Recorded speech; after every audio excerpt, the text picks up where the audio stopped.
kalap na mensahe nga may dala paglaom kag kasanat.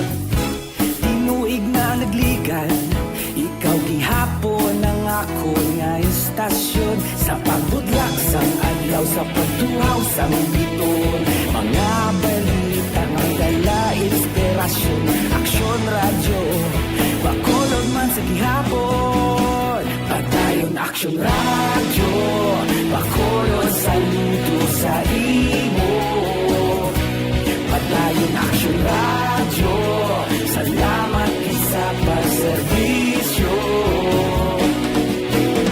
Patas kag balanse, matuod nga mensahe, wala sang hinadang pilihan. Padayon Aksyon radyo.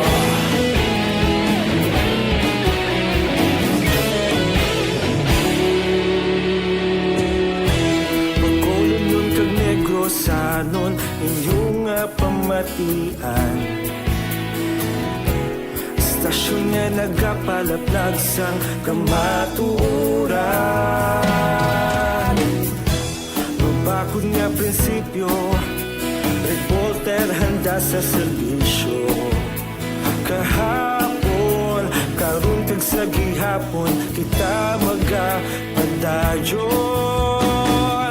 Tinuig na nagligan, ikaw gihapon ang ako nga istasyon. Sa pagbutlak sang adlaw, sa pagtuhaw sang biton, mga balita na may dala inspirasyon. Aksyon radyo, bakolon man sa gihapon. Padayon Aksyon radyo, bakolon saludo sa imo. Padayon Aksyon radyo, salamat sa pagserbisyo. Patas kag balanse, matuod na mensahe, wala sang ginadang pilihan. Padayon Aksyon radyo. Una sa balita, una sa Aksyon Balita, Sunday Edition sa Aksyon.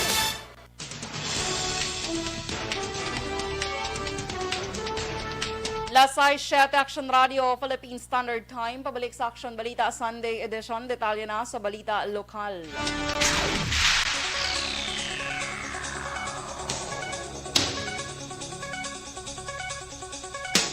Naglabot na sa 102,354 ang kaso sa COVID-19 sa Western Visayas matapos nadugangan sang 762. Nadugangan ang probinsya sang Iloilo nga may 383, ginasundan sang Iloilo City 103, Capiz 66, Negros Occidental 60, Aklan 54, Antique 34, Bacolod City kag Guimaras nga may tig 31. Samtang 621 ang recoveries nga nagdala sa kabilugan. 88,372 kag siyam ang nagkalamatay nga nagdala sa kabilugan nga 2,437. Ang Western Visayas ang may 11,521 karon ka mga aktibo nga kaso sang virus.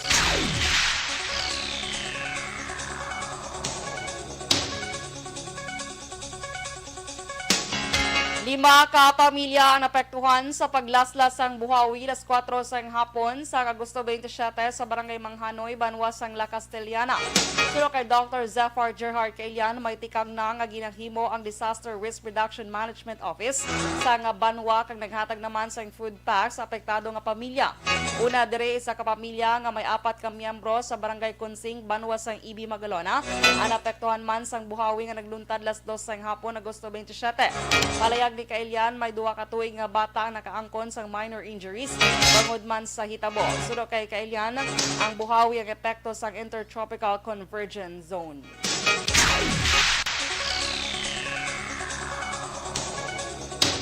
Nagalaom si Vice Mayor Elcid Familyaran nga hindi na matabo nga may pila ka mga bakolodnon nga maghimo magapasaway sa curfew ordinance kon gamiton bilang rason sa ila pagwa sa puloy-an nga natala nga patigayonon nga 24/7 nga vaccination drive sang syudad.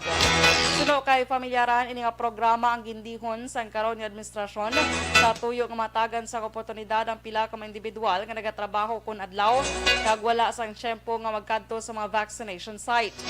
Nagapati si pamilyaran nga mayara sang kapabilidad ang Bacolod PNP sa pagdeterminar kung bala nagasugid sang husto ang isa ka persona nga mahimo madakpan naglapas sa amo nga kasuguan.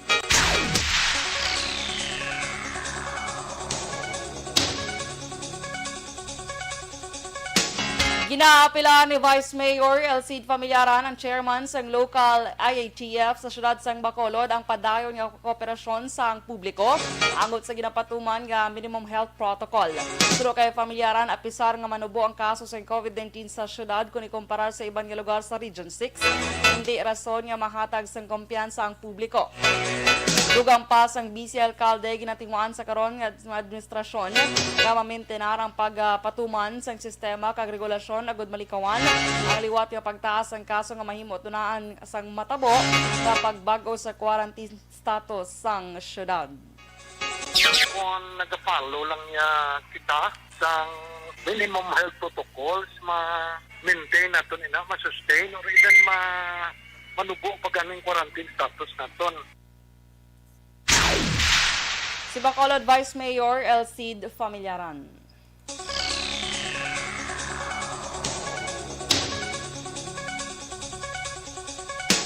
Kag sa katapusan nga balita lokal, liwat nag-apelar si Silay City Chief of Police Lieutenant Colonel Robert Petate sa pamilya Kukuba sa barangay Kunsing, Banwas ng Ibi Magalona nga kwaon na ang bangkay sa ilang himata nga tubtub karon namyang pa sa Manapla Funeral Parlor sa syudad sang Silay.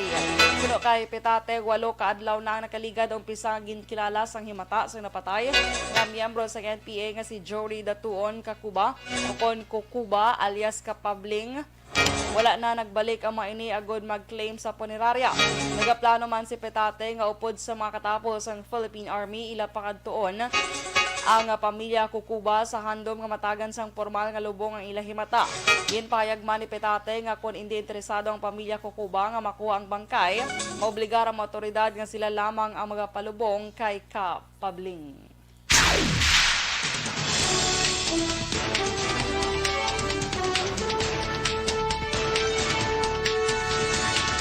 Sa mga balita national, Health Secretary Duque magabiya sa pwesto sa tion nga maklaro na ang DOH sa investigasyon sa COA. DepEd nakahanda na nga magpatigayon sang pilot testing sa face-to-face classes in kaso tugutan ni Presidente Duterte. Detalye sa balita national pagkatapos gid lamang sini.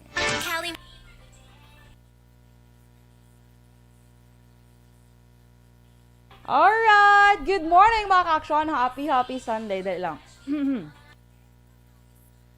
Happy Sunday everyone. Good morning gid sa tanan nga nag-upod sa aton sini nga aga. Kamusta ka mo? Hello lang kay Martin Aliling, maayong aga gid. Alex Monteza, Sheila Bantolio Alejo, kay Dennis Richard Tibor Roma, good morning Dens, and of course kay Tia Kim Iriman, maayong aga. And kay Maninoy Michael June P. Season, have a blessed Sunday to you and to all members ng EFC. Greet ko lang si Stephen Alcala of Highway Cafe dara sa Valladolid. Thank you. From Purok Brotherhood, Barangay Sumag. Kay Christine Menyes Villalobos, good morning sa imo Christine. Kay ginatamyaw niya tanan nga members ng Energy Fans Club. Alona Andigan Git-Git. Good morning, ka-aksyon. Pag-greet lang ko gali sa akong bata. Happy birthday diri sa Barangay Kubay. Kay Miss Jinky Dialagdon, good morning. Kay Mr. Beboy Villasor. Kay sila ni Ma'am Van and Doc Mayo. Kay sa tanan niya nga family members sa Pandanon DSB. Good morning man. Ginatamyaw ni Alex Monteza ang tanan niya members ng Energy Fans Club. Kaya Ma'am Romela Ilostre Arevalo, good morning sa imo, Teacher Romela. Miss Homa Lumena, maayong agaman. Kaya kumparing Bia Jonathan, good morning. Naga-monitor siya upod kay Baby Thalia or Thalia, Kag Tantan, and kumaring Mary Joy. Good morning man kay Jonah De Vera. Yes. Wear your mask, get vaccinated from Maryland. Uy, dara sa Maryland, USA, diba? Good morning. Kay Mr. George Gasiran, good morning man. Dara sa Purok, Kabulacan, Barangay Singka. Johnny Veer de la Cruz, good morning. And mga ka-aksyon, ay isa na lang. Sige, later na lang. May may announcement about sa Brigada Eskwela sang Mansilingan bala Agro National High School. Sige, later na lang. Standby for Balita National.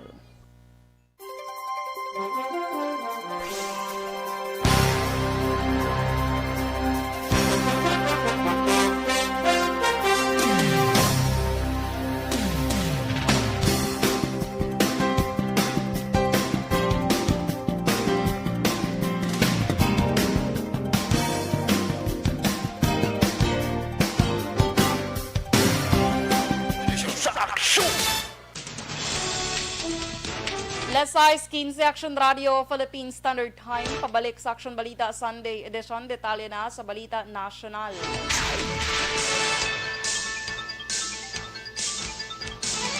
Ginpayag ni Health Secretary Francisco Duque III nga magabiya ini sa pwesto sa tion nga maklaro ang DOH sa findings ng Commission on Audit. Ini ang ginhimo nga palayag ni Duque matapos ginhambalan siya ni Senator Bongo nga maghimo sa supreme sacrifice kung mag-abot ang insakto nga tion. Pero kay Duque, nag-istorya na ini karon sa mga pamuno sa DOH regional offices, DOH hospitals kag mga chiefs sang treatment rehabilitation centers sa pungsod. Agad ba siguro nga ma-comply ang requirement kag rekomendasyon sa COA. Nagapati si Duque nga hindi maapektuhan ang COVID-19 response at iyon nga mag-resign bangod in place na ang vaccination program kag may magasulod pa nga bakuna sa pungsod. Nagpasiguro si Duque sa publiko nga wala ini sang may ginbulsa bisan sentimos gikan sa pondos ng Department of Health. Ginakonsiderar ni Duque nga ang pagka-DOH chief sa tion sang pandemya ang isa sa iya nga legasiya.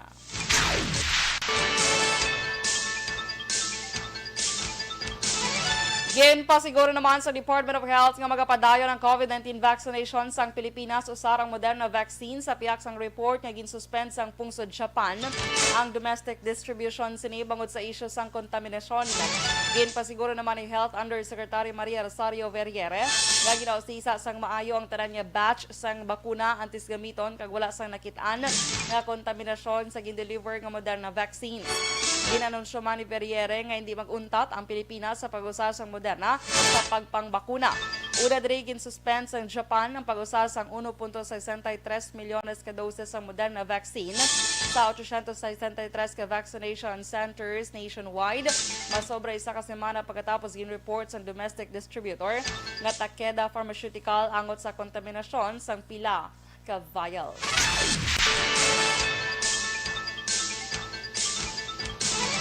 Ginapila sa karon sa Department of Health sa mga health workers nga hindi na pagdayonon ang plano nga mass protest bangod mabutang lamang sa risgo ang health system kag peligro para sa mga pasyente. Una nga nagpamahog ang Alliance of Health Workers nga magalansar sa mass protest kung mapaslawan ang DOH nga mahatag ang tanan nga benepisyo kag compensation sa medical frontliners sa Agosto 31. Ginapilar man ni Health Undersecretary Maria Rosario Verriere na kung maghimo likawan ang kaangay nga matikang kagatagan pagtamod ang pagkabalakas sa mga pasyente.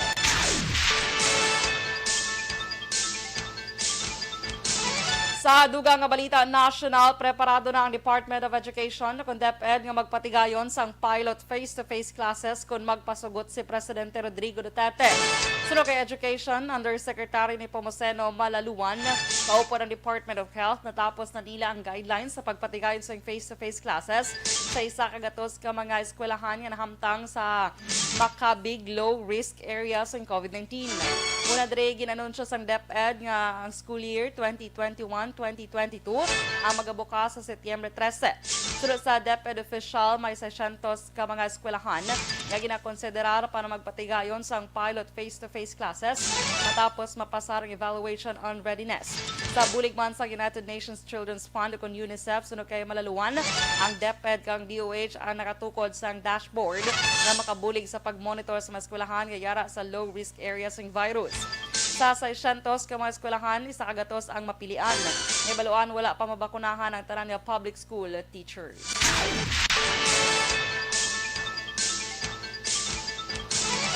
Ginmando naman ni PNP Chief General Guillermo Ilazar sa Taranya Police Commander ang umpisahan ang preparasyon sa posible implementasyon sa granular lockdown sa pila ka mga lugar subong nga ginakonsidera sa gobyerno ang adjustment bugod sa pagsaka sa kaso sa COVID-19. Sa statement, ginpahayag ni Ilazar nga may direktiba na siya sa Taranya Hepes ang kapulisan nga magapakig-angot sa local government units para maghimos ang protocols na kinahanglan para sa granular lockdown. Tuyo sang koordinasyon ang mga talakayon ang posible implementasyon sa granular lockdown umpisa sa masunod nga semana. Sino kay Ilazar, proposal pa lamang ini apang mas maayo nga may preparasyon agud hindi makatugas ang confusion nga magresulta sa wala paghangpanay kung sa ulihi maaprobahan.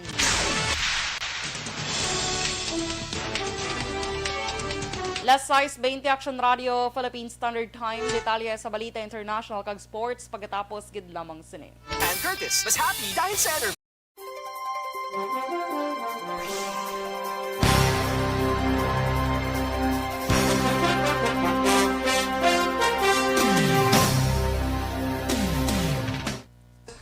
Okay, kadali lang nga hingagaw talang kay importante gid Action JM.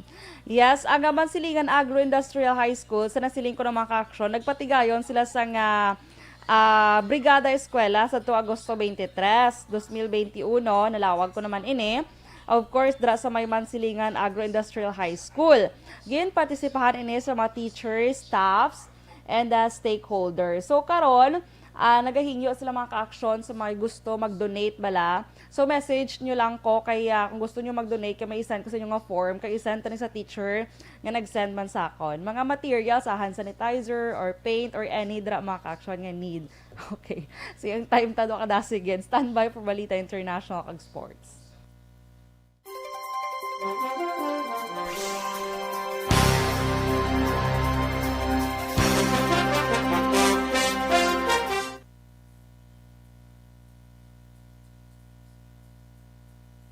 Aksyon Balita Sunday Edition sa Aksyon!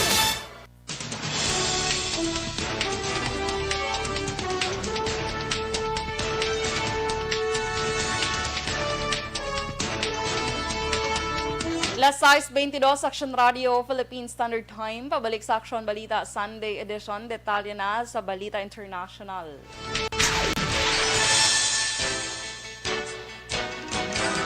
Nagsaka na sa 170 kamataw, lakip na ang 13 ka US Army ang ginbawian sang kabuhi sa natabo nga pagpalupok sang suicide bombers sa Kabul, Afghanistan Airport. Sulod sa Ministry of Health sa Afghanistan, magluwas sa nagkalamatay may 200 pa ang pilason sa mga insidente. Sino kay Pentagon spokesperson John Kirby, hindi duha kundi isa lamang ang na-record nga paglupok sa Abbey Gate sa airport. Apang ginpahayag ni Kirby nga target sa gyapon nila nga tapuson ang Agosto 31 nga deadline sa ila evacuation mission. Samtang ginhimutig naman ni Kirby nga nakuha naman sa Taliban ang control sa Kabul airport. Ginklaro sini nga sa karon uyat sa gyapon sa US military ang control sa nasambit nga airport.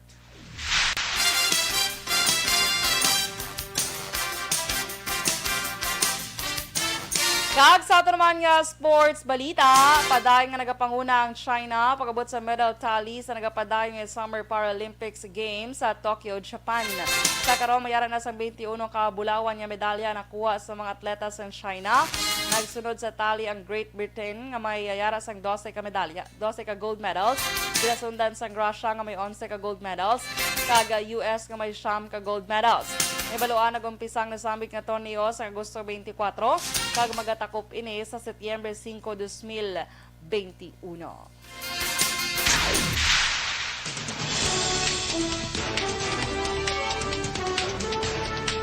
Last size 23 Action Radio Philippine Standard Time kag inyo nabatian ang bugos nga detalye sa Aksyon Balita Sunday Edition karon nga adlaw Domingo Agosto 29, 2021. Happy birthday anay kaya Charity de la Vega. Subong adlaw, happy birthday. And of course, may i-greet man ko nga isa pagid ka birthday today. Kasi taran nga may birthday, subong happy birthday sa inyo. Dili lang, kasi sino pag ito, kada mo sa may birthday daan subong adlaw, nga nagapatamyaw gid. Si Okay. Kaya Tito Denden, subong nga adlaw, August 29. Birthday niya man subong. Happy birthday dira sa may Haniway, Iloilo City. Happy birthday dira sa imo, kag enjoy your day bisa naka-quarantine. Kabay pa nga ma-enjoy mo gid ang imo birthday. Kagagan mga ka-aksyon, atong nasiling ko bla kaina nga ang Mansilingan Agro-Industrial High School sang August 23 nagpatigayon ini sila sang Brigada Eskwela. Nalawag ko naman ini no. Of course dito sa Mansilingan Agro-Industrial High School. Kagin partisipahan ini sang teachers, staffs and stakeholders. So karon nag-ask sila mga ka-aksyon kung sino dra ang ma-interest nga mag-donate, willing mag-donate. Pwede gid nagakinahanglan sila sang thermal scanner or hand sanitizing materials, printing or construction of hand washing facilities, plywood, tanan-tanan yung mga ka-aksyon na any nga ma-donate nyo, pwede gid, open gid ang Mansilingan Agro-Industrial High School, Mansilingan, Bacolod City. So pwede ka mo magkadto personally sa ilang school. Actually ang isa ka teacher nga kilala ko, mag-send mo siya sa akon yung form. Pwede nyo man ko ma-message kung willing ka mo mag-donate, kaya i-fill up nyo lang niya ang form and then i-send naman sa teacher nga nag-send ni sa akon. So mga willing mag-donate, mga ka-aksyon na pwede gid. Okay? So madamo gid nga salamat mga ka-aksyon kag sa nagaupod sa akon sining aga sa Facebook Live man kag sa radyo. Good morning sa inyo. Alex Fuentes, Arman Regalado, L.A. Amante, dra sa may Kuwait, Baryoga Ray, kag Ma'am Van Mayo, ba? Dulapit pa wala nabasa. Good morning si Ma'am Van. Of course, upod kay Doc Mayo. Naga-gym sila subong. Sige, enjoy! Sino pa? Donna Navate Macario. Good morning man. Kag kay Leo Talaban sa La Castellana and sa tanan nga taga Hinubanon. Okay? Hinubaan. Maayong aga sa inyo mga ka-aksyon. Stay safe and God bless us all. Ini naman sa Aksyon Dorel, Cabatu. Una sa balita ng sa Aksyon sa Bacolod, Aksyon Radio.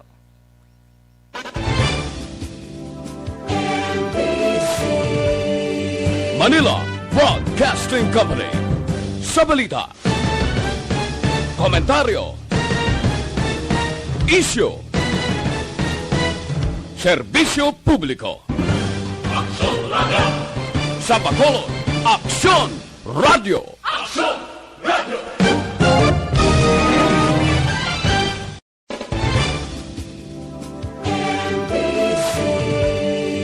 Manila Broadcasting Company. Sa balita, komentaryo, issue, serbisyo publiko. Aksyon Radio. Sa Bacolod, Aksyon Radio. Aksyon Radio.